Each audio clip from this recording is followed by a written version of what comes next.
எதிரிகளே இல்லாத ராசிகள் அப்படின்னு காலபுருஷ தத்துவப்படி சில ராசிகள் இருக்குது. அதாவது எதிரிகள் இல்லைன்னா அவங்க பேசுகிற தன்மையே அவங்களுக்கு எதிரியை தன் வசப்படுத்துகிற மாதிரி அவங்களுடைய அமைப்பு, ஜாதக அமைப்பு இருக்கும்.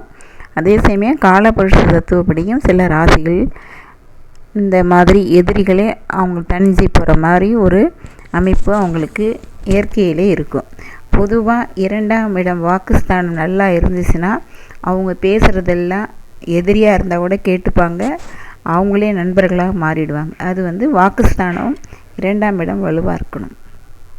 அடுத்தது காலப்புருஷத்துவப்படி சில ராசிகள் அது எந்தெந்த ராசினா உங்களுக்கு பொதுவாக மேஷம், மிதுனம், சிம்மம், கன்னி,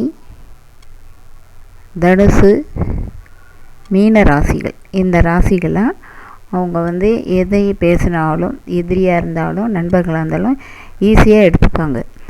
ஆனால் நம்ம நல்லது சொன்னால் கூட அந்த மாதிரி அமைப்பு இல்லாதவங்க அவங்க சாதாரணமாக பேசினா கூட எதிரியாக நினைப்பாங்க.